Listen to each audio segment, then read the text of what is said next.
तमो खण्डमण्डलाकारं गेट 1 व्याप्तं येन चराचरं तत्पदं दर्शितं येन तस्मै श्रीगुरवे नमः। गुरुर्ब्रह्मा गुरुर्विष्णु गुरुर्देवो महेश्वर गुरुर्साक्षात् परब्रह्म तस्मै श्रीगुरवे नमः। ध्यानमूलं गुरोर्मूर्ति पूजामूलं गुरोर्पदं मन्त्रमूलं गुरोर्वाक्यं मोक्षमूलं गुरोर्कृपाम्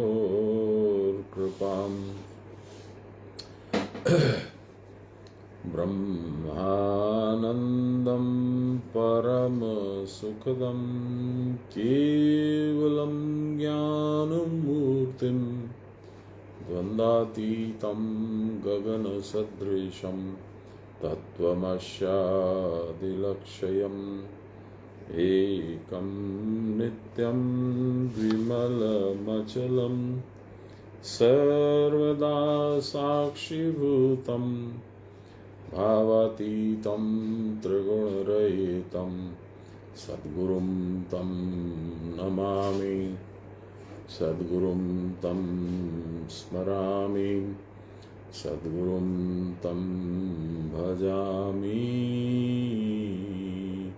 नमो श्री ब्रह्म विद्यां योग शास्त्रे नमः। श्री गुरु चरण कमलेभ्यो नमः। श्री कृष्णाय नमः।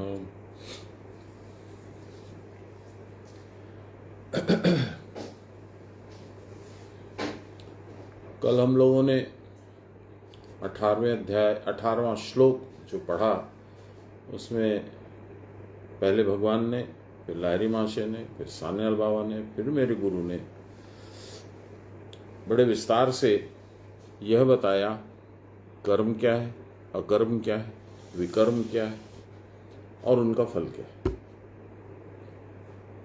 और फल की विस्तृत व्याख्या अब कंटिन्यू चल रही है। अब भगवान उसी को आगे बढ़ा रहे हैं। कर्म करने से क्या होगा, कर्म करने से ज्ञान होगा, ज्ञान पाने से क्या होगा, ये सब बातें अब भगवान बता रहे हैं। तो ये इसीलिए इस अध्याय का नाम ज्ञान योग है। चतुर्थ अध्याय इज इक्वल टू ज्ञान योग। इस ज्ञान का लाभ क्या है और ये सर्वोपयोगी क्यों है? बहुत सिंपल बात है। आपने लाखों करोड़ों हो सकता है किसी किसी के लिए जन्म आवागमन में निकाल दिए। 84 लाख तो योनियां ही हैं। तो ऐसा क्यों किया आपने? इसलिए किया कि माया ने आपको बख्शा नहीं, आपको रिलीफ नहीं दी। आप माया से उबर नहीं सके, माया से लड़ नहीं सके। जो चंडी में सुग्रीव नामक शुंभ और निशुंभ के दैत्य का देवी के साथ संवाद है, वही यहाँ पे मुख्य बात है। क्या है वो? उसने कहा माया के वशीभूत हो गया, क्योंकि शुंभ और निशुंभ ही माया को जन्म देते। वो माया के अधीश्वर वो लोग भी हैं, भगवान तो हैं ही। राक्षस जो तत्व है वो भी माया को कंट्रोल करता है, ऐसा वो सोचता है। एक्चुअली माया उनको कंट्रोल करती है। यदि भगवान होते तो माया को कंट्रोल करते। तो देवी ने उसके इस प्रस्ताव पे कि वो सबसे पावरफुल है, सारे देवताओं को हरा चुके, मनुष्यों के तो बिसात किया है, कोई उनके सामने खड़ा होने की हिम्मत नहीं करता है। उनके पास सब कुछ है, सृष्टि में जो कुछ भी बना सब है। ऐरावत है, ईश्वर उच्चैश्रवा घोड़ा है, पुष्पक विमान है, सारे रत्न हैं। एक नहीं है तो तुम्हारे जैसी सुंदर स्त्री नहीं है। अब ये सुंदर स्त्री कौन है इसका ज्ञान नहीं है उसको, न तो शुंभ निशुंभ को है और ना ही सुग्रीव नामक जो दूत वहां गया उसको है। क्यों नहीं है? क्योंकि जिसको वो मात्र एक स्त्री समझ रहा है वो स्वयं प्रकृति है, वो स्वयं अपराशक्ति है, प्रचंड शक्ति और ऊर्जा से, अपरिमित शक्ति और ऊर्जा से परिपूर्ण है। और उनको कह रहा है कि मेरी दासी बन जाओ, मेरी पत्नी बन जाओ, मैं तुम पे राज करूंगा। तो उन्होंने जवाब दिया कि देखो ये संभव नहीं है, क्योंकि मैंने प्रतिज्ञा कर रखी है कि जो कोई भी मुझसे युद्ध करके मुझे हरा देगा, मेरा घमंड चूर कर देगा, मेरे बराबर ताकत लगाएगा, वही मेरा स्वामी होगा, वही मेरा कंट्रोलर होगा, वही मुझ पर राज करेगा। उसी के आदेश के अनुसार मैं चलूंगी। ये बात फिर भी न दूत को समझ में आई और न जाके उसने अपने राजा, दोनों राजाओं को बोला तो उनके समझ में आई। क्यों नहीं समझ में आई? ये उन्हीं देवी का प्रभाव है। क्यों? क्या है ये? बहुत सुंदर है। हम लोग को समझने की जरूरत क्या है कि अपराशक्ति जो है, सबसे पहले तो बड़ा आपके मेरे लिए अज्ञान का कारण ये करती है कि वो संसार का निर्माण करती है। संसार आपको सब ग्रंथों में पढ़ा है कि सत्यवत है, महाभारत में इसको सत्यवती कहा गया है, और वास्तविक में है नहीं। तो सबसे बड़ा ज्ञान तो यही है कि अज्ञान, सबसे बड़ा अज्ञान तो यही है कि हम लोग इसको सत्य मानते हैं। हम लोग नहीं देख पाते हैं कि संसार पे जिसमें हम इतना ओत-प्रोत हुए हुए हैं, जितना हम फंसे हुए हैं, जितना इसने हमको अपनी ग्रिप में बांध रखा है, वो एक्चुअली में कुछ नहीं है। तो चंडी में ही देवता लोग जब स्तुति करते हैं चतुर्थ अध्याय के अंदर में, इंद्रादि देवताओं द्वारा देवी की स्तुति, उसमें वो लोग बोलते हैं कि देवी, आप जो अज्ञान को संसार में फैला के आपने रखा हुआ है और जिसकी वजह से हम सारे जीव उसमें जकड़े हुए हैं, आप हम पे प्रसन्न हो और अपनी ज्ञान मुद्रा में आकर के हम लोगों को ज्ञान दें। ये ज्ञान क्या है? वास्तविकता। वास्तविकता क्या है कि किसी ने तुमको नहीं फंसा रखा है, तुम अपने आप अपने अज्ञानवश फंसे हुए हो। ये उसी तरह की बात है। मेरा कल एक वकील था, वो बेचारा थोड़ा एजेड है, उसको कंप्यूटर नहीं आता है, तो 2-4 महीने उसको प्रश्न किए तो वो थोड़ा गुस्सा हो गया। ये उसी तरह की बात है। जब हम लोग भगवान की बात, देवी की बात, शक्तियों की बात जब करते हैं तो अनभिज्ञ लोग जो हैं, अज्ञानी लोग जो हैं, जो अपने आप को मॉडर्न समझते हैं, वो नाराज हो जाते हैं, क्योंकि उनको कोई उसका इल्म नहीं है, कुछ मालूम नहीं है उनको। भगवान कहते हैं इसीलिए ज्ञान की जरूरत है, आवश्यकता है। ज्ञान क्या है? ज्ञान तुमको बताएगा कंप्यूटर कैसे चलाना, तुम्हारे जीवन का कौन सा ऐप तुम डाउन करोगे कि तुमको मोक्ष मिलेगा। जो तुम लाखों जन्म लेकर के बार बार जन्म ग्रहण करते हो, वह तुम्हारा बंधन छूट जाएगा। इसीलिए कर्म के द्वारा ही ज्ञान होगा। अब ये कर्म क्या है? आप लोगों ने देखा कल के श्लोक में, बड़ा क्लिष्ट था और उसको पूरे को कंप्लीट करने में मुझे 2 घंटे लगे और कुछ श्रोताओं का धैर्य भी भग्न हो गया, टूट गया। तो उन्होंने कहा बहुत लेट हो गई, अब छोड़ दीजिए, हम लोग को जाने दीजिए, लंबा खिंच गया। यही एक ज्ञान है। महाराज की कृपा से बताया जा रहा है कि तुम्हारा बंधन का कारण क्या है, कौन सी ऐसी रस्सी है जिसने तुमको बांध रखा है। हम लोग अपना समय देखते हैं, संसार का काम याद आता है, नहीं करते। सुखदेव जी महाराज व्यास के जो लड़के थे, जिन्होंने राजा परीक्षित को भागवत पुराण सुनाया था, व्यास के रहते हुए भी उन्हीं को चुना गया। उन्होंने एक 12 अक्षर मंत्र नामक स्तोत्र बनाया है। एक दिन अचानक मैं बैठा हुआ था बाबा के बड़े पूजा वाले घर में।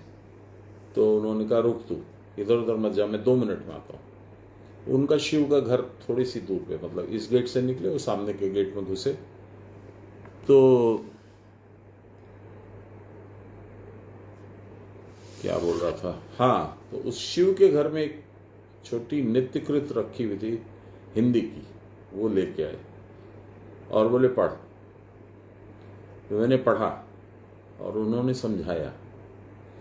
मैं देखता हूँ मेरी पुस्तक शायद इसमें मिल जाएगी, तो मैं भी आप लोगों को वही पढ़ के सुनाता हूँ। वहीं से हम लोग श्री गणेश करेंगे। आज 19 नंबर और 20 नंबर श्लोक हम लोग पढ़ेंगे, जिसमें कर्म करने के बाद क्या होता है, कौन सा कर्म करने से तुमको क्या लाभ होता है। जब कर्म करोगे, यानी अफलाकांक्षा वाला कर्म, यानी इसको यदि सिंपल हिंदी में कहिए तो फलाकांक्षा रहित कर्म, यही असल कर्म है। फलाकांक्षा रहित किस में होता है? सांस में। सांस क्या है? सांस है हनुमान जी, भगवान की शक्ति। रामायण में आप देखिएगा कि हनुमान जी ही सारे राम जी के काम करते हैं, दैत्यों को मारना भी बोलिए, दूसरा भी बोलिए।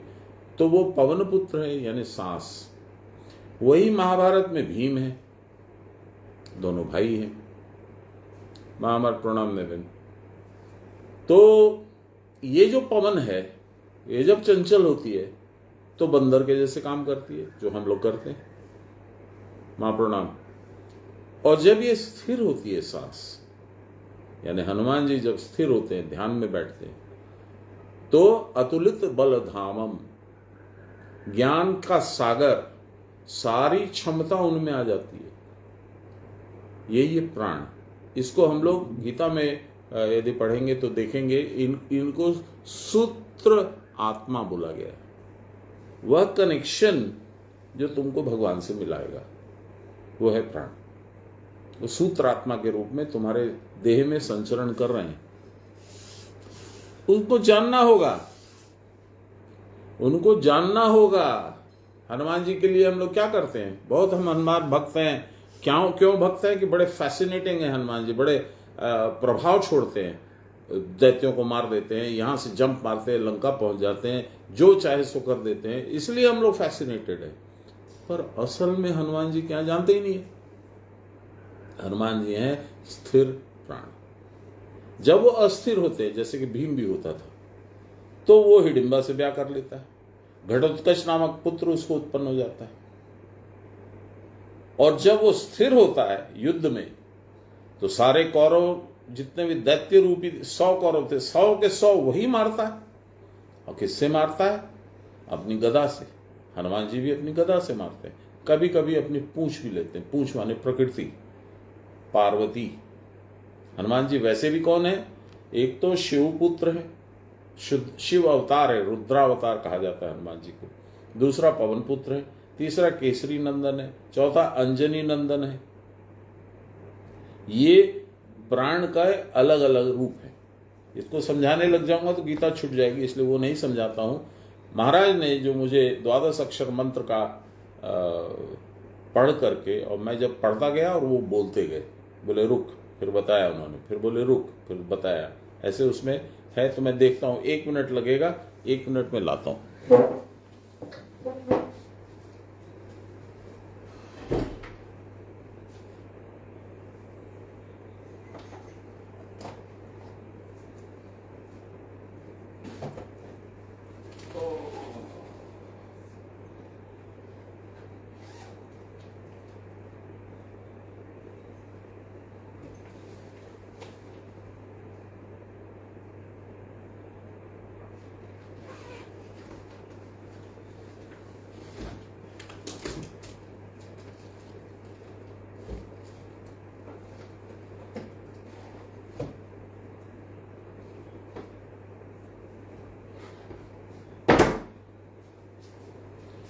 वो नहीं है यहाँ पे, मेरे पूजा घर में या कहीं पे रख दी गई है।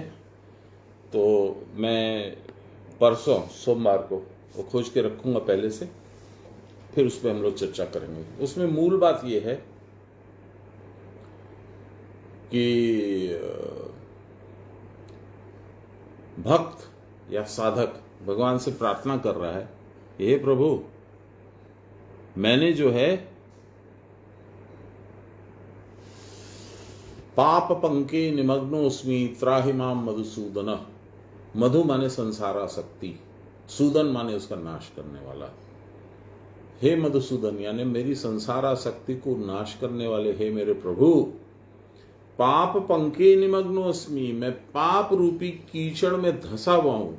लारी माशा बोलते हैं पाप वही है जो संसार की तरफ देखना, वही पाप है, और जो प्रभु की तरफ कुटस्थ में ध्यान लगा के बैठना वही पुण्य है। तो जब तक मैं संसार को देखूंगा तब तक मुझे अच्छा बुरा सब नजर आएगा। मुझे अपने पति में दोष नजर आएगा, पत्नी को मेरे में दोष नजर आएगा। यही संसार है। मूल बात क्या है कि आपको उधर देखना ही नहीं है, जो कर रहा करो। आपको तो वो रास्ता ढूंढना है जिससे आप मोक्ष पा जाएं, शांति पा जाएं, आनंद पा जाएं, और वो कर्म करके ज्ञान होगा।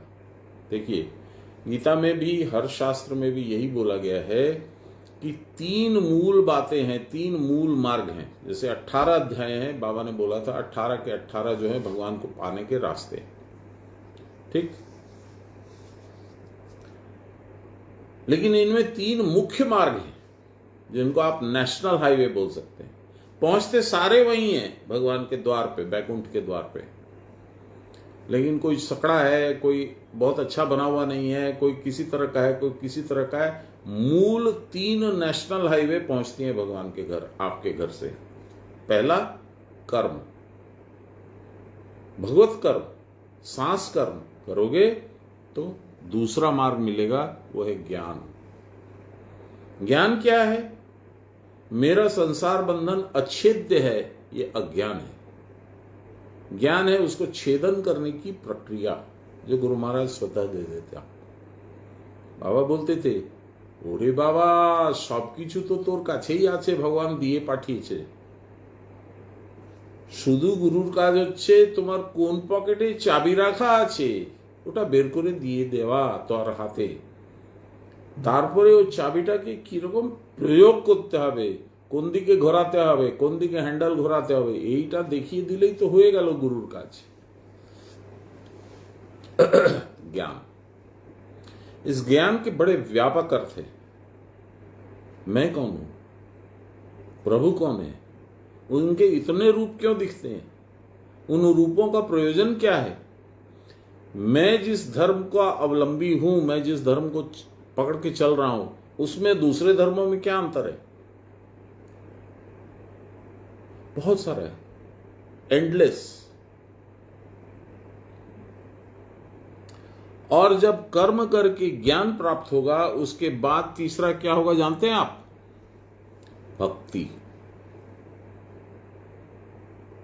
एक बाबा की 2 कन्या थी, अभी अपने अपने घर गई, सेंटी और मुने।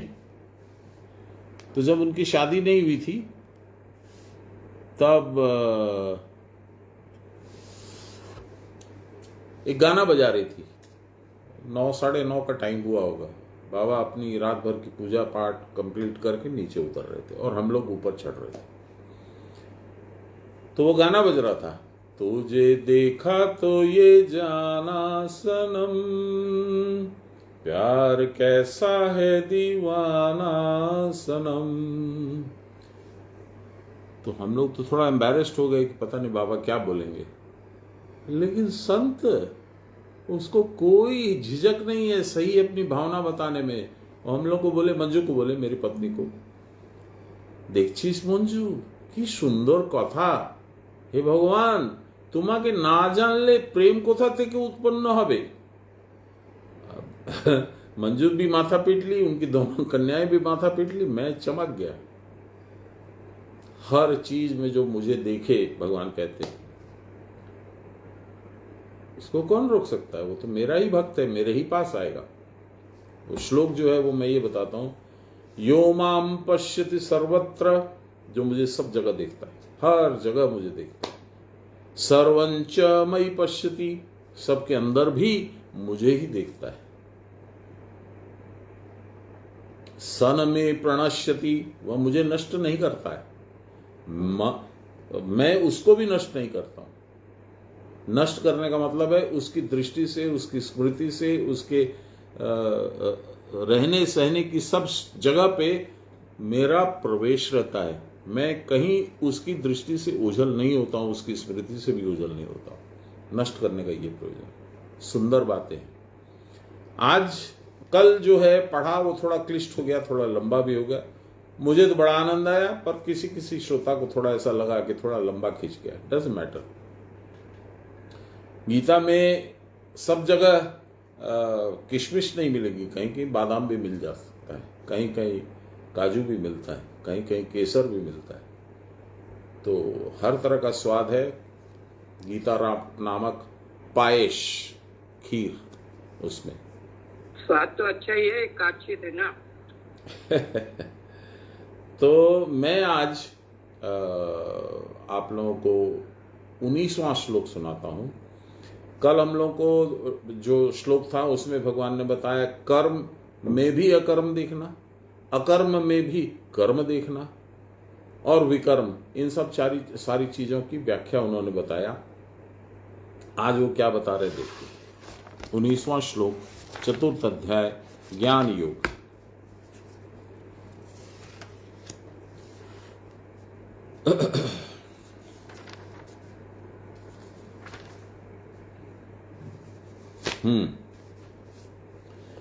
यश सर्वे समारंभा काम संकल्प वर्जिता ज्ञानाग्नि दग्ध कर्माणम तमाहु पंडितम बुधा। जिनके सारे कर्म काम और संकल्प से रहित हैं।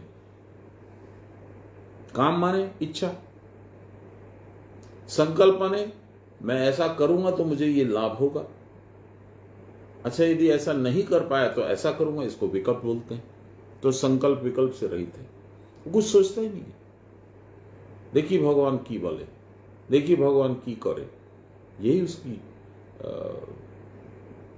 मानना भी उसका यही है, और यही उसकी धारणा भी यही है। ऐसे हमारे गुरु थे। बहुत कम लोग होते हैं इतने उन्नत। हमारे गुरु के जैसा उन्नत मेरी नजर में तो आज तक कोई दूसरा आदमी नहीं आया। उनके गुरुओं से भी मिला हूं, उस वक्त मेरी दृष्टि दूसरी थी, उनको नहीं पहचान पाए। तो कहते हैं कि जिनके सारे कर्म काम और संकल्प से रहित हैं, न कोई इच्छा है, न कोई इच्छा करने का रेजोल्यूशन है, जिसको हिंदी में क्या कहते हैं पता नहीं, रेजोल्यूशन की हिंदी क्या है, संकल्प ही है। तो चलिए, ज्ञानी जन ज्ञान अग्नि के द्वारा दग्ध कर्मा उन्हें पंडित कहते हैं। ऐसे जो लोग जिनकी ज्ञान की अग्नि से कर्म दग्ध हो जाते हैं, जल जाते हैं, खत्म हो जाते हैं। जैसे ही मैं बोलूंगा मेरे कर्म खत्म हो जाएं, वैसे पहला ही प्रश्न मेरे दिमाग में आएगा, करे खत्म कर जाएं तो बीवी का क्या होगा, बच्चों का क्या होगा, बिजनेस इतना कर रखा उसका क्या होगा, कौन संभालेगा। मेरे भाई ने कहा था, अरे दिन भर बाबा बाबा करते रहोगे तो आके खाना खिला देंगे क्या। तो मनुष्य का अपना जो विचार है, अपनी जो दूषित बुद्धि है, वही उसकी सबसे बड़ी दुश्मन है। दुर्योधन बुद्धि, दुष्ट बुद्धि दुर्योधन, इसी को सप्रेस करने के लिए, इसी को दबाने के लिए और सद्बुद्धि लाने के लिए आपको कर्म करना है। फलाकांक्षा रहित कर्म पढ़ते हैं। अनावश्यक कर्म में इच्छा रहित है। वर्तमान अवस्था में और भविष्य में इस प्रकार फलाकांक्षा युक्त सारे कर्मों को जिन्होंने दग्ध कर दिया। हम लोग बहुत बार रिजॉल्व करते हैं ना, चलिए हम लोग सिंगापुर घूम के आएंगे, चलिए हम लोग अफ्रीका में जंगल में बहुत सारे जो प्राणी हैं धीरे धीरे लुप्त हो रहे हैं देखाते हैं, पता नहीं बाद में जब जाएंगे तो मिलेंगे कि नहीं। ये सब संकल्प हम लोग करते हैं, मनसा वाचा कर्मणा, तीनों तरीके से। आजकल के पंडित इनके विपरीत हैं, कहते दुर्गा पाठ करो अमुक फल मिलेगा। भाई साहब, आपकी कुंडली देखेंगे पहले, फिर कुंडली देख के बोलेंगे जजमान और तो बाकी सब ठीक है, पर मंगल का दोष है, मंगल राहु के साथ बैठा है, और वह जो है आपको चैन से बैठने नहीं देगा। इसलिए एक सत्चंडी बैठा लीजिए। अच्छा पंडित जी, आप बोलते तो बैठा लेंगे, आप कर देंगे? हाँ हाँ यजमान, हम तो 50 साल से यही काम कर रहे हैं और मैंने तो आज तक यही पाया है कि जहां भी मैंने सत्चंडी की है वहां सुख, शांति, वैभव, ऐश्वर्य उत्पन्न हो गया है। अच्छा पंडित जी, बहुत अच्छी बात है। तो क्या खर्चा लगेगा? तो पंडित जी अपना झूठा एक ठो कैलकुलेशन करके बोलते हैं, जजमान ऐसे तो जो है ना कि मुझे लगता है 50,000 होगा, पर आपकी आर्थिक स्थिति ये 50,000 खर्च करने का मैं नहीं बोलता हूं आपको, उतना खर्चा मत करिए, हम लोग सस्ते में करेंगे, 35,000 में हो जाएगा। पंडित जी तो अपना पका लिए। आपको दुर्गा दर्शन होगा कि नहीं, माँ का आशीर्वाद होगा कि नहीं, आपकी जिंदगी सही होगी कि नहीं, वो आप जानो। इसकी जगह बेटर क्या है, आप खुद दुर्गा पाठ करें। बाबा ने बोला था मुझे, ए जितेन तू चंडी पाठ कर। मैं बोला प्रभु मैं कभी जिंदगी में चंडी देखा नहीं हूं, किताब का दर्शन नहीं हुआ मुझे, और संस्कृत में नहीं सकता हूं, कैसे सकूंगा? बोले तू के रे? हनुमान जी को ये देवे, माने प्राण शक्ति जो भगवान का रूप है वो तुमसे करवा देंगे। और वैसा ही हुआ। अद्भुत ग्रंथ, अद्भुत पावरफुल ग्रंथ मुझे मेरे गुरु की कृपा से पढ़ना आ गया, समझ आ गया। चलिए, हम बहुधा अनावश्यक विषयों की भी कामना कर लेते हैं, परंतु इस प्रकार से सारे चिंतन व्यर्थ हैं। जो इस प्रकार की व्यर्थ चिंता नहीं करते हैं, जो लोभवश भविष्य के कर्म में विषय में भी संकल्प नहीं करते हैं, वे दग्ध कर्म है, जले हुए कर्म वाले। बाबा इसको एक बार बोले थे, हौतो भागा, जिसका कोई भाग्य नहीं है। ऐसा आदमी तो बड़ा दीन दरिद्र होगा, नहीं, ऐसा ही आदमी पूज्य है, क्योंकि उसको भाग्य का निर्माण ही नहीं कर रहा, अच्छा या बुरा, मोक्ष की तरफ अग्रसर है। ऐसे ही लोग पंडित हैं। साधक को ऐसा ही दग्ध कर्मा बनना होगा। वास्तविक पंडित कर्म के फल की आकांक्षा भी नहीं करते और कर्म में उनका कोई अभिमान भी नहीं होता। ये दो प्रकार के बोध जिनके कर्म का हेतु नहीं है, वे ही पंडित हैं। अभिमान से इच्छा होती है और इच्छा से वस्तु में आसक्ति होती है और उससे पुनः काम उत्पन्न होता है, लोभ, इच्छा। भगवत प्राप्ति में यह भयानक विघ्न है। जब आप संसार को ही गिंजन करते रहेंगे, संसार को ही गांजते रहेंगे, संसार में ही फंसे रहेंगे, भगवान के लिए आपके पास टाइम कहाँ है? ऐसे ही तो लाखों जन्म आपने गंवा दिए। निश्चय ही भगवत प्राप्ति की इच्छा या मुक्ति की इच्छा काम नहीं है। न तो कामाय कल्पते। इसमें गीता में सान्याल महाशय ने लिखा है, मुझे कुछ कुछ याद आता है। कृष्ण काम ही काम, बाकी सब बेकाम। कृष्ण की प्राप्ति ही वास्तविक काम है, इच्छा है। बाकी जितनी भी प्राप्ति की इच्छा है सब बेकार है, तुमको फंसाने वाली है। निश्चय ही भगवत प्राप्ति की इच्छा या मुक्ति की इच्छा काम नहीं है।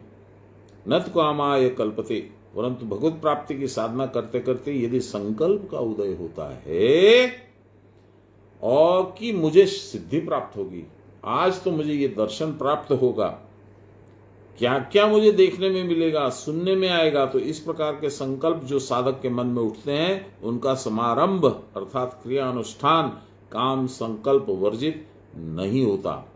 उसके इस प्रकार के कर्म होते हुए भी शुभ फल उत्पादन नहीं करते, इसलिए अकर्म हो जाते हैं। हम लोगों ने कल पढ़ा था, कर्म में अकर्म देखना, अकर्म में कर्म देखना। इनसे नैष्कर्म या ज्ञान की प्राप्ति नहीं होती। आपका तो एक फिक्स्ड धर रहा है कि हमको तो ये देखना है या ये सुनना है, लाहिरी बाबा की छवि आ जाए, उनका विग्रह मुझे दिखाई दे दे, बाबा की छवि दिख जाए, अपने आप आता है। और मैं आपको गारंटी के साथ बोलता हूं, आप चाहो तो लिखित ले लो मुझसे, जो भक्त साधक है अंत समय में गुरु उसके सिराने खड़े होंगे और उसको दिखेंगे सामने, इसमें कोई डाउट मत रखना।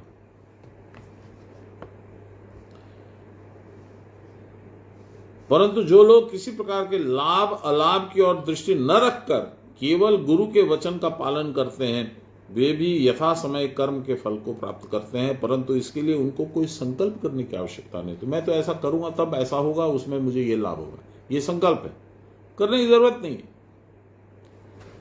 इसको बहुत सुंदर तरीके से 100 बार बाबा ने मुझे बताया। कैसे बताया सुनाता हूं। मैंने बोला है खाली connecting the dots, crossing the I's, crossing the T's, dotting the I's. क्या बोला उन्होंने? अनन्याश्चिन्तयन्तो माम ये जना पर्युपासते तेषां नित्याभियुक्तानां योगक्षेमं वहाम्यहम्। अपने मुंह से 100 बार इस बेवकूफ को उन्होंने सुनाया। क्या? अनन्याश्चिन्तयन्तो माम, किसी और चिंता को न करते हुए, ये जना पर्युपासते, ऐसे लोग जो मेरी उपासना करते, यानी मेरा ही ध्यान करते हुए मेरे पास ही बैठे रहते हैं, यानी संसार में भ्रमण नहीं करते हैं। फिर से सुनिए, अनन्याश्चिन्तयन्तो माम, और कुछ भी चिंता न करते हुए, ये जना पर्युपासते, मेरी उपासना करते हैं, मेरे साथ रहते हैं, मेरे मत पर बनते हैं, मेरे परम भक्त बनते हैं इत्यादि। तेषाम, उन लोगों का, ऐसे लोगों का, नित्याभियुक्ता नाम, रोज का, योगक्षेमम वहाम्यहम्, उसको जो दिलाना है मैं देता हूं, और जो मिला हुआ है उसकी रक्षा भी मैं करता हूं। अब इसके 2 विभाग हैं। 100 बार बोला बाबा ने तो कुछ तो दिमाग में घुसा होगा ना, पता नहीं कितना घुसा है, तो आप जज करिए। इसके 2 विभाग हैं। एक तो ये कि सांसारिक बात कर रहे हैं बाबा, मुझे गाड़ी चाहिए, मुझे रोटी भी चाहिए, कपड़ा भी चाहिए, मकान भी चाहिए, सर छुपाने के लिए, तो वो देंगे। और जो मेरे पास गाड़ी है, रोटी है, कपड़ा है, पैसा है, उसका बचाव भी करेंगे। तो ये बाहरी बात हो गई। नहीं, इसका दूसरा रूप है आंतरिक। जैसे एक बच्चे को आप बाजार लेके गए, तो वो तो किसी भी शोरूम में कुछ भी खाने लायक, पहनने लायक, खेलने लायक मिलेगा तो वो बोलेगा ये मुझे दिलाओ। खिलौना भी उसको चाहिए, टॉफी भी चाहिए, भोजन भी चाहिए, कपड़ा भी चाहिए, किताबें भी चाहिए, सब चाहिए। बाप क्या बोलेगा? नहीं बेटा, इतना नहीं खाना है, तुम्हारा दांत भी खराब होगा, आंत भी खराब होगी, पेट खराब होगा, नहीं इतना नहीं दूंगा। बच्चा रोने लगता है। तब बाप क्या करता है? अच्छा ठीक है, हम लोग 1 पैकेट खरीदते हैं, रोज तुम 1 से ज्यादा नहीं खाओगे, ये प्रॉमिस करो तो मैं खरीदता हूँ। हाँ हाँ हाँ, बच्चा तुरंत बोल जाता कि अच्छा मिल तो रहा है, फिर बाद में देखेंगे ना, पिताजी इधर उधर हुए तो मैं 2 को और दबा दूंगा। तो ये है संसार की बात। आपका वास्तविक पिता कौन है? ब्रह्म स्वयं, उसी के अंश हैं आप। वो आपका पेट, दांत, आंत सब खराब करना चाहेंगे? नहीं ना। वो चाहेंगे कि आप इस जंगल रूपी संसार में, इस सागर रूपी संसार में पड़े रहें। वो चाहेंगे कि आप उनके पास ना आए। तो वो आपके लिए जो सबसे प्रयोजनीय है, सबसे आपके लिए उत्तम चीज है, वह दिलवाएंगे।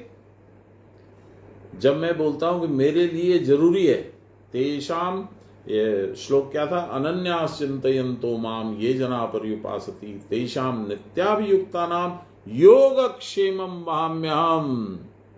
उसको जो प्राप्तव्य है, जो उसके लिए परमावश्यक है, वह मैं दिलाऊंगा, और जो ऐसी परम आवश्यक वस्तु है उसके पास, उसका संरक्षण मैं करूंगा। यह भगवान की प्रतिज्ञा है, गीता में बोला है, मेरे मालिक ने मुझे 100 बार बोला है। इसका मतलब क्या हुआ? बच्चा यानी आप और मैं, हम लोग नहीं जानते हैं हमारे लिए उत्तम क्या है, श्रेयस्कर क्या है, हमको डुबाने वाली चीज क्या है, वही हमको लुभावनी लगती है, और जो हमको उन्नत मार्ग पे ले जाने वाली चीज वो हमको प्रिय नहीं लगती है, इसलिए हम कभी ये नहीं चाहते हैं कि भगवान हमको मिले। यौगिक मार्ग में हम अग्रसर हों, तो गुरु के पास बैठते हैं, वो जब बोलते हैं तो हम लोग गर्दन हिलाते हैं, हाँ बाबा, हाँ बाबा, हाँ बाबा, और जैसे ही उनके यहां से उठते हैं, प्रणाम करके बाहर निकलते हैं, भूल जाते हैं। भगवान कहते हैं मैं दिलाता हूं। अब ये क्या दिलाता हूं? आप जब कीट पतंग थे तब चौपाया जानवर बनने की चेष्टा करते थे। चौपाया जानवर एक छलांग में नहीं बने, आप बने मछली, सांप, कछुआ, रेप्टाइल्स, और उसके बाद में फिर प्रोग्रेस होते होते होते बाघ बने, भालू बने, उनका आगे खत्म करते करते लास्ट में आप जो है सो गाय बने। इनको, इस सारी योनियों को कहते हैं भोग योनि। भोग योनि से निकलना मनुष्य का एक बहुत बड़ा कदम है, योग योनि में जाना, यानी मनुष्य जन्म। पर मनुष्य जन्म जो होगा आपके संस्कारों के वश, आपके कर्मों के वश, मलेच्छ, यवन इत्यादि योनियों में होगा, जो भगवान को नहीं जानते हैं, रूह की पूजा करते हैं।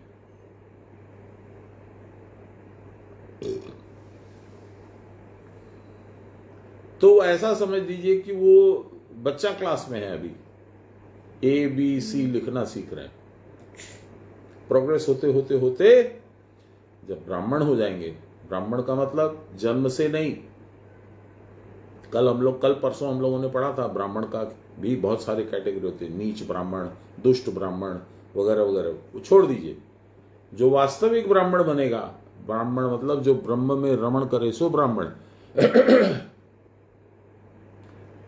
तो ऐसे ब्राह्मण को सबसे उन्नत मनुष्य योनि का प्राणी माना जाता है। उसके बाद क्या स्टेप है? उसके बाद परावस्था है, परावस्था के बाद भगवत प्राप्ति है ना।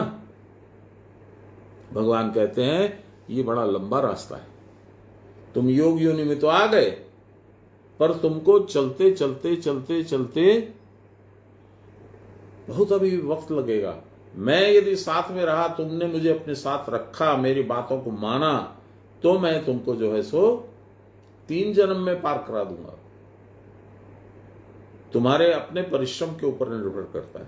और यदि तुमने न मुझे माना, न मेरी बात को सुना, न बात के अनुसार आपने अपना जीवन यापन किया, तो मुझे पता नहीं क्या जन्म लगेगा।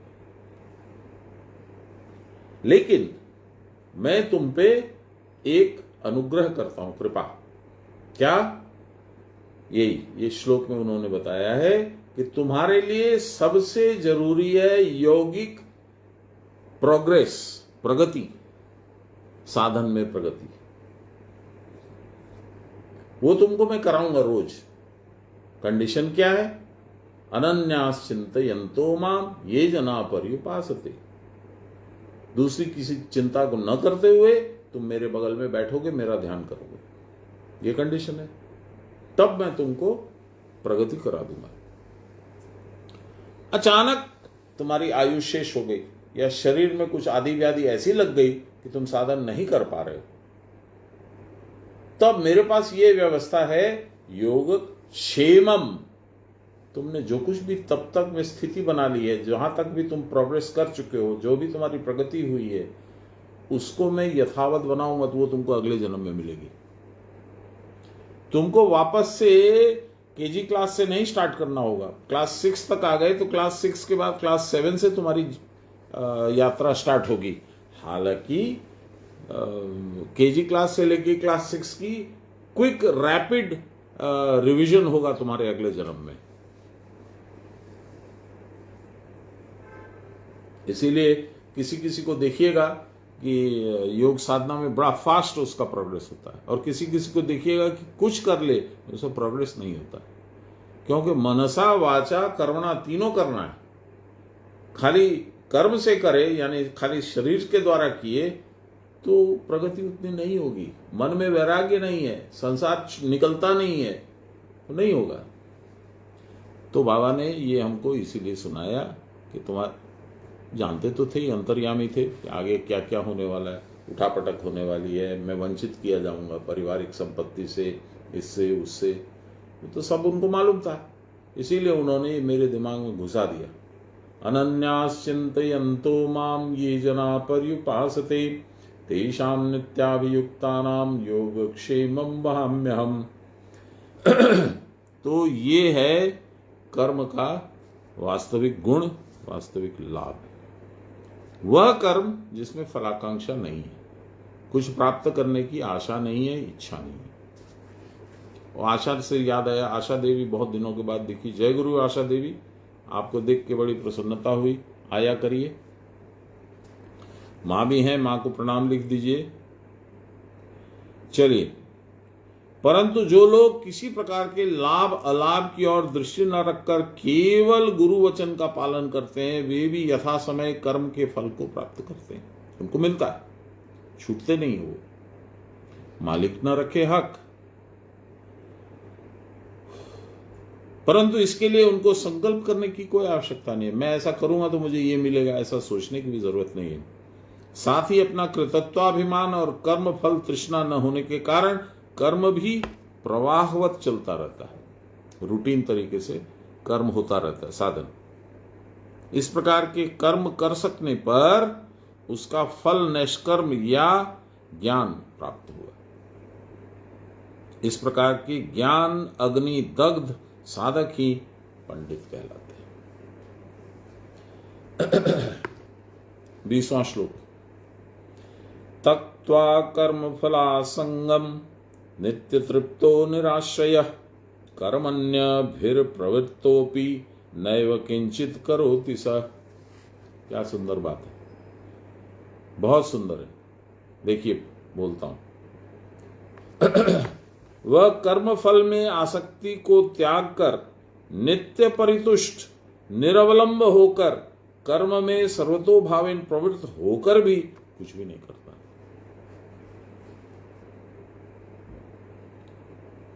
ये अटपटा नहीं लगता है कि मैं सारे कर्म को कर रहा हूं लेकिन मैं कर नहीं रहा हूं? अरे विचित्र बात नहीं बोल रहे भगवान जी? नहीं, मैंने कल श्लोक सुनाया था, परसों भी सुनाया था। ब्रह्मण्याध्याय कर्माणि संगम त्यक्त्वा करोति यः पापेन स लिम्पन्ते पद्मपत्रमिवाम्भसा। भगवान को मालिक मान लिया, अध्यक्ष मान लिया, कंपनी का चेयरमैन मान लिया, और तुम एक वर्कर की हैसियत से उनका जो काम है वो कर दिए, तो इसमें उसका जो फल होगा वो तो तुमको नहीं मिलेगा। यही बोल रहे हैं, ब्रह्मण्याध्याय, उनके अधीन होकर, संगम त्यक्त्वा, फल की उम्मीद छोड़कर, संगम त्यक्त्वा करोति है जो करता है कर्म। पापेन स लिम्पन्ते, पाप क्या है? कर्म बंधन, जो आपको संसार में फंसा के रखेगा। पापे न स लिम्पन्ते पद्मपत्रमिवाम्भसा, जैसे जल के ऊपर कमल के फूल का पत्ता। वही बात यहां है। जब तुम्हारा ध्यान कर्म पे नहीं है, तुम्हारा ध्यान उसके फल पे नहीं है, किसी तरह से तुमको कोई आशा नहीं है, उम्मीद नहीं है फल की, तुम सिर्फ इसलिए कर रहे हो कि तुम्हारे गुरु ने आदेश दिया है, भगवान का यही विचार है, भगवान भी उस बात से संतुष्ट है कि तुम करते जाओ। कब तुमको देना, क्या देना, वो मैं डिसाइड करूंगा। कर्मण्येवाधिकारस्ते मा फलेषु कदाचन, भगवान ने कहा है। कर्म करने का अधिकार है तुमको, फल का अधिकार नहीं है। फलाकांक्षा रहित होकर, नित्य तृप्त निराश्रय होकर, सब कर्म करने पर भी वह कुछ भी नहीं करते। इसकी एक प्रतिध्वनि आती है अर्जुन को बताने में। भगवान ने 18वें अध्याय के 33 श्लोक मुझे याद है, क्योंकि ये इस पे मेरी सास ने कई सवाल किए थे, 10 साल 12 साल पुरानी बात हो गई। उन्होंने कहा था, भगवान ने अर्जुन से कहा, तस्मात् उत्तिष्ठ यशो लभस्व। अर्जुन, सब कुछ तो मेरा किया हुआ है, जो आगे होगा वह भी मेरे द्वारा पूर्व निर्धारित है। मैंने सोच लिया ये ऐसा ही होगा। तस्मात् उत्तिष्ठ, उठो। ये जो तुम बैठे हो निढाल होकर के इस रथ पे, धनुष बाण सब तुमने छोड़ दिया है, उनको छोड़ो, उठाओ और यशो लभस्व, यश का लाभ करो। भुंक्त्वा, भुंक्ष्व शायद है, भुंक्ष्व समृद्ध राज्य न मये वेते हत्वेन, ये सारे मेरे द्वारा ऑलरेडी मार दिए गए हैं, मैंने इनका निर्धारण कर दिया, इनकी मृत्यु होगी, इसी युद्ध में होगी। तुम नहीं भी उठोगे, न भी तीर चलाओगे, धनुष बाण नहीं संभालोगे, तो भी इनकी मृत्यु मैंने निश्चित कर दी है। लाभ उठाओ, यश कमाओ। ये यहां पे आज जो 5 आदमी, 7 आदमी, 10 आदमी गीता सुनते हैं, मेरा क्या है इसमें? मुझे ये ज्ञान है क्या? ये तो मालिक भेजते हैं।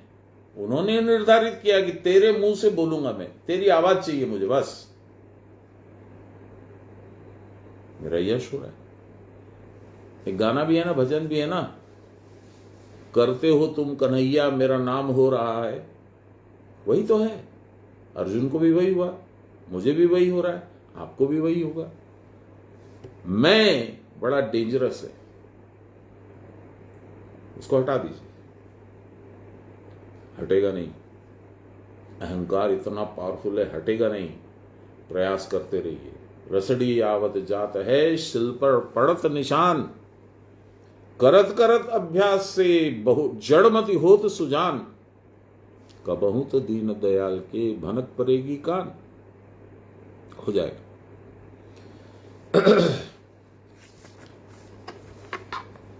फलाकांक्षा रहते हुए किसी प्रकार से तृप्ति नहीं हो सकती, इसके लिए कि फलाकांक्षा ही रक्त बीज है। एक की तृप्ति होगी यानी उसका गला कटेगा, तब तक उसका रक्त पड़ेगा। दूसरा, जिनके हृदय से फल की अभिलाषा मिट गई है वही नित्य तृप्त है। वो क्या बोलते हैं? जो प्राप्त है वही पर्याप्त है और नहीं चाहिए। भगवान जो दे देंगे वो स्वतः प्राप्त होगा, ठीक है, मैं उसके लिए खोज में नहीं निकलूंगा। मन संकल्प विकल्प धर्म से युक्त होकर किसी न किसी वस्तु का अवलंबन करता, अवलंबन माने पकड़, एम्ब्रेस। क्रिया की परावस्था में विषय संग का त्याग हो जाता है। वहां तो देह ही नहीं रहती है, तो विषय कहां से आएगा? इंद्रियां है नहीं, देह है नहीं, मैं हूं नहीं। कबीरदास जी ने भगवान के लिए कहा है, जहां मैं है, मैं इंडिविजुअल ईगोइस्टिक पर्सन, वहां हरि नहीं है। जहां हरि है वहां मैं नहीं है।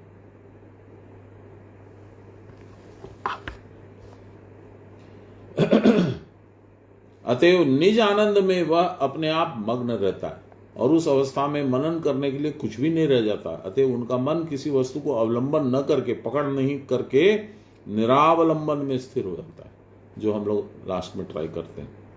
इसी का नाम निराश्रय मात्र है।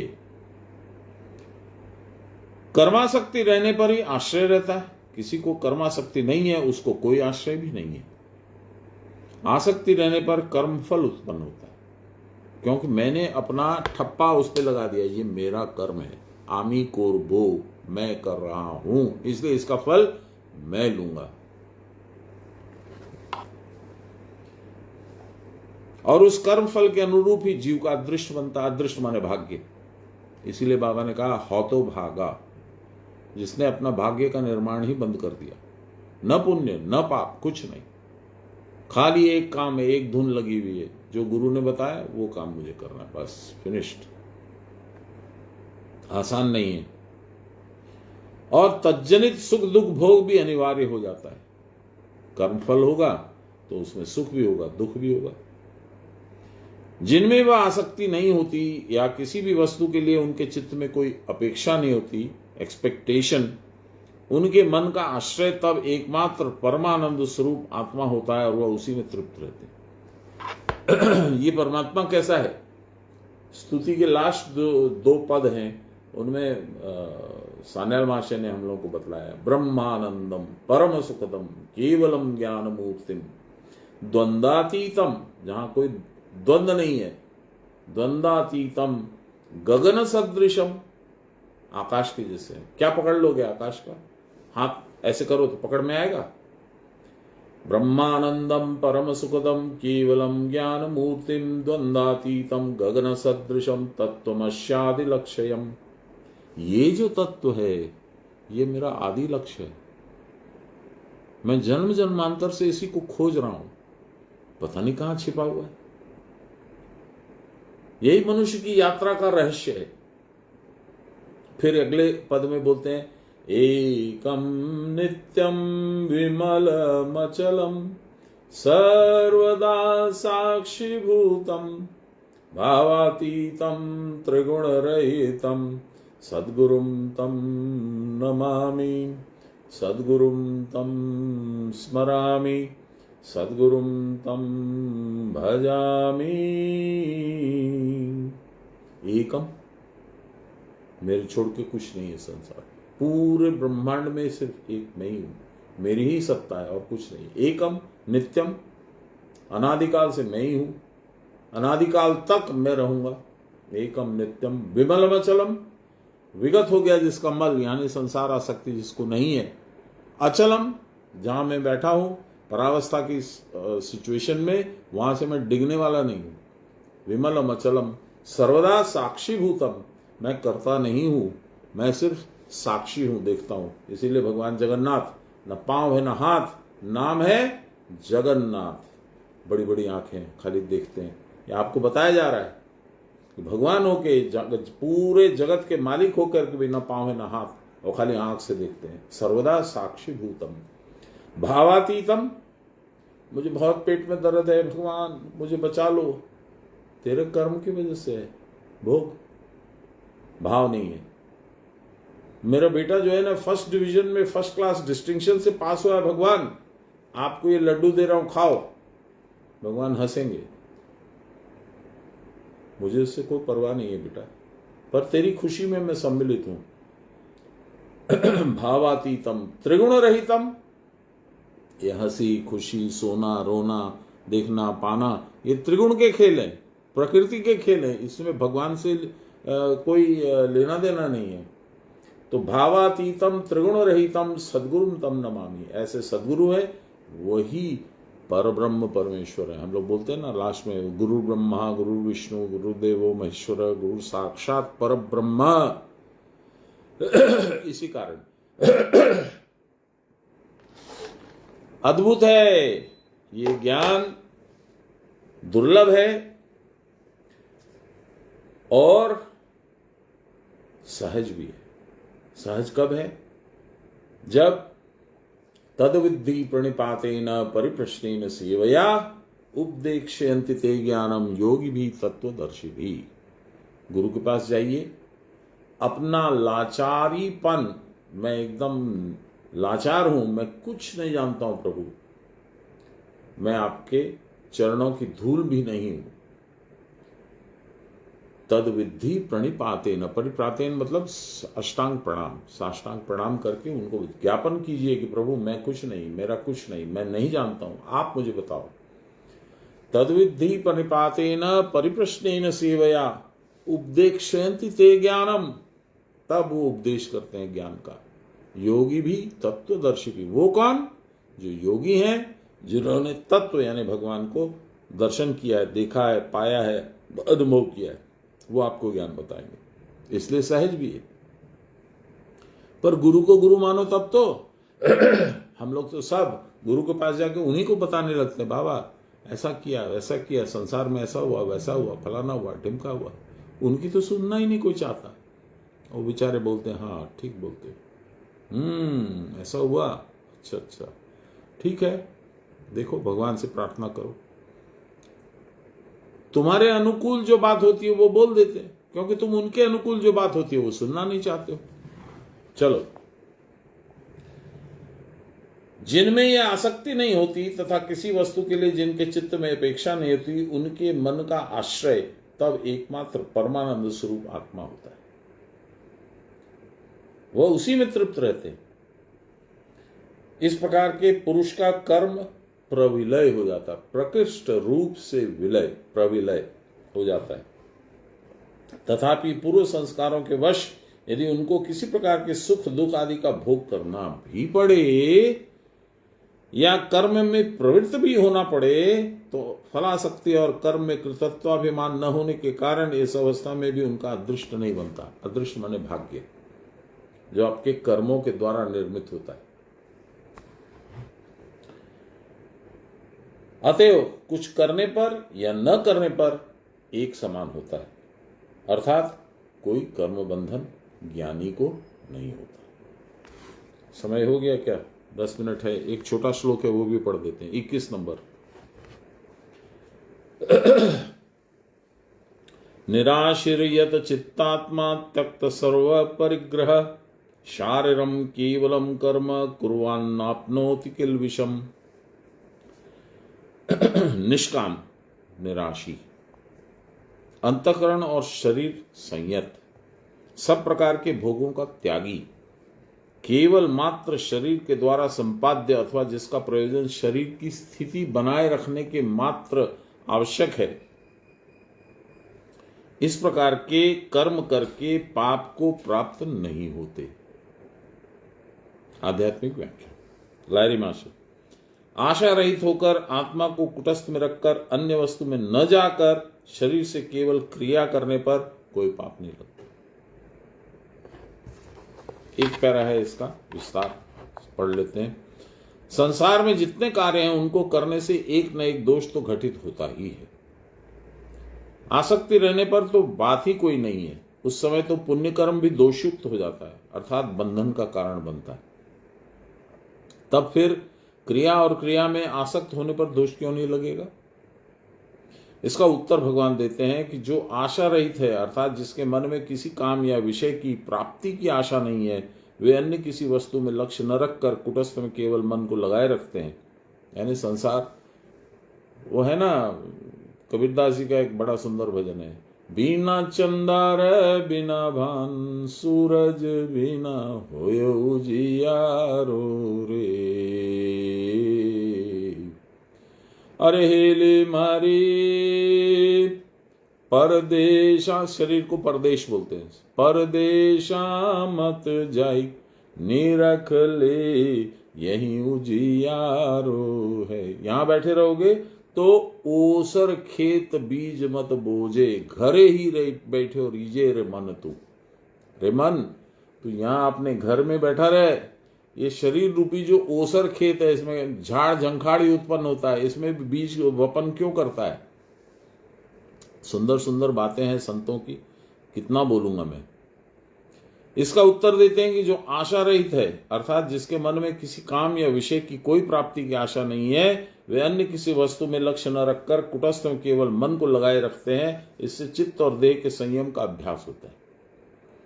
इस प्रकार से शरीर और चित्त के द्वारा वे कार्य करते हैं। यही है शारीरम केवलम कर्म। शरीर को बनाए रखने के लिए खाना भी जरूरी है, सोना भी जरूरी है, रेस्ट भी करना जरूरी है, नहाना भी जरूरी है, स्वच्छता भी जरूरी है। शरीर से क्या मतलब है? शरीरे न निर्वत्य शारीरम, अर्थात जो कर्म शरीर के द्वारा निष्पन्न होते हैं, शरीर से जो काम हो सकते हैं। इस प्रकार शरीर द्वारा निष्पाद्य जो केवल कर्म या क्रिया है, उसको करने से साधक को पाप नहीं लगता। पाप नहीं लगता क्योंकि आत्मा में लक्ष्य न करके अन्य वस्तु में मन देना ही पाप है। देखिए आगे लाहिरी मास्टर की बात आ गई। पाप नहीं लगता क्योंकि आत्मा में लक्ष्य न रखकर अन्य वस्तु में मन देना ही पाप है। वस्तुतः जो उपयुक्त प्रकार से साधन करते हैं उनका मन आत्मा में स्थिर होता है, अतः विषय से स्पर्श न होने के कारण कोई पाप नहीं लगता।